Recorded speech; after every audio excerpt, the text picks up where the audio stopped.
Subscribe করুন net doctor চ্যানেলটিকে এবং পাশে থাকা বেল আইকনটি এনেবল করে দিন আমাদের নতুন নতুন ভিডিও সবার আগে দেখার জন্য। সেই তুমি কেন এত অচেনা হলে। বন্ধুরা সবাইকে আসসালামু আলাইকুম, আশা করছি সকলেই ভালো আছেন। দেখছেন নেট ডক্টর, সাথে আছে আমি মিলন। তো বন্ধুরা, আজকে আমি আপনাদের সঙ্গে আলোচনা করতে যাচ্ছি কিভাবে খুব সহজে জেএসসি এবং পিএসসি পরীক্ষার ফলাফল মার্কশিট আকারে নিতে পারবেন। সবার আগে রেজাল্ট কিভাবে দেখবেন কোনো সার্ভার প্রবলেম ছাড়া। তো সেই কাজটি করতে হলে অবশ্যই ভিডিওটি কন্টিনিউ করতে হবে। তো ভিডিওটি শুরু করার আগে সবার কাছে একটি রিকোয়েস্ট, আমার চ্যানেলটিকে যারা সাবস্ক্রাইব করেননি আমার চ্যানেলটিকে সাবস্ক্রাইব করে নিন এবং পাশে থাকা বেল আইকনটি এনেবল করে দিন আমার নতুন নতুন ভিডিওর আপডেট পাওয়ার জন্য। তো দেরি না করে চলুন শুরু করা যাক। তো বন্ধুরা, সেটার জন্য অবশ্যই আমার ডেসক্রিপশন বক্সে চলে যেতে হবে। সেখান থেকে আপনারা লিঙ্ক পেয়ে যাবেন এবং কিছু ভিডিওর লিঙ্কও সেখানে দেওয়া থাকবে। সেখান থেকে চাইলে যে কোনো পরীক্ষার ফলাফল দেখে নিতে পারবেন। চাইলে আপনারা অ্যাপসের মাধ্যমে কিন্তু যে কোনো ফলাফল দেখে নিতে পারবেন। তো সমস্ত প্রসেসটি আমি ডেসক্রিপশন বক্সে দিয়ে দেবো, সেখান থেকে আপনারা ডাউনলোড করে নেবেন।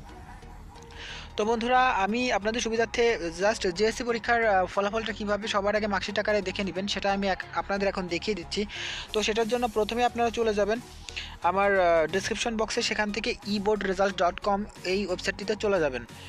তো বন্ধুরা, যখন ওই লিঙ্কটি দিয়ে গিয়ে আপনারা চলে আসবেন, এরকম একটি পেজ চলে আসবে। সিম্পলি এই পেজটা আসার পরে প্রথম যে অপশনটি আপনারা দেখতে পাচ্ছেন এসএসসি, এইচএসসি, জেএসসি, তো এইখানটিতে ক্লিক করে দেবেন। ক্লিক করে বন্ধুরা যখন আপনারা দেবেন, এরকম একটি পেজ চলে আসবে। আপনারা কিন্তু এই লিঙ্ক থেকে খুব দ্রুত এবং মার্কশিট আকারে রেজাল্ট পেয়ে যাবেন। আমি আবারও বলে দিচ্ছি আপনাদের, কারণ এই ওয়েবসাইটটিতে কিন্তু সার্ভারের প্রবলেম খুব কম হয়। অন্যান্য ওয়েবসাইটগুলোতে কিন্তু সার্ভার অনেক প্রবলেম হয়, বাট এই ওয়েবসাইটটিতে সার্ভারে খুব প্রবলেম কম হয়। তো এখান থেকে আপনারা যে প্রথমে দেখতে পাচ্ছেন যে এক্সামিনেশন, এখানে আপনারা জাস্ট আপনার যে পরীক্ষা জেএসসি পরীক্ষাটা সিলেক্ট করে নেবেন। সিলেক্ট করে নেওয়ার পরে এখানে ইয়ার 18 সাল দিয়ে দিবেন। তারপর আপনার বোর্ড, যে বোর্ড সেই বোর্ডটা দিয়ে নেবেন। তারপর আপনার চুজ ওয়ান, যেটা হচ্ছে ইন্ডিভিজুয়াল রেজাল্ট, এখানে ক্লিক করে দেবেন। ক্লিক করে দেওয়ার পর বন্ধুরা নিজে দেখতে পাচ্ছেন যে এখানে রোল নাম্বার দিতে হবে। তারপরে আপনার অপশনটি দেখতে পাচ্ছেন রেজিস্ট্রেশন নাম্বার দিতে হবে। বাদবাকি পরবর্তীতে যে অপশনটি দেখতে পাচ্ছেন একটা ক্যাপচা ফিল আপ করতে হবে। এখানে যে লেখাটি দেখতে পাচ্ছেন এই সেম লেখাটি আপনারা নিচে আসবেন। নিচে আসার পরে এই যে টাইপ টেক্সট ভিজিবল, এইখানটিতে ক্লিক করে দেবেন। ঠিক আছে, এখানে ক্লিক করে এই লেখাটি লিখে দেবেন। লিখে আপনারা নিচে গেট রেজাল্ট এখানে ক্লিক করবেন। ক্লিক করার সাথে কিন্তু আপনার মার্কশিট আকারের রেজাল্টটা চলে আসবে খুব সহজেই। তো এই ওয়েবসাইটটি থেকে কিন্তু আপনারা জেএসসি পরীক্ষার ফলাফল মার্কশিট আকারে নিয়ে নিতে পারবেন। তাছাড়া আপনারা পিএসসি পরীক্ষার ফলাফল কিভাবে মার্কশিট আকারে নেবেন সেটার লিঙ্কও এই ডেসক্রিপশন বক্সে দেওয়া থাকবে। সেখান থেকে আপনারা ভিডিওটি দেখে নেবেন। এটা আমার চ্যানেলেরই একটি ভিডিও, সেখান থেকে আপনারা দেখে নেবেন যে কীভাবে আপনারা পিএসসি রেজাল্টটা নামাবেন।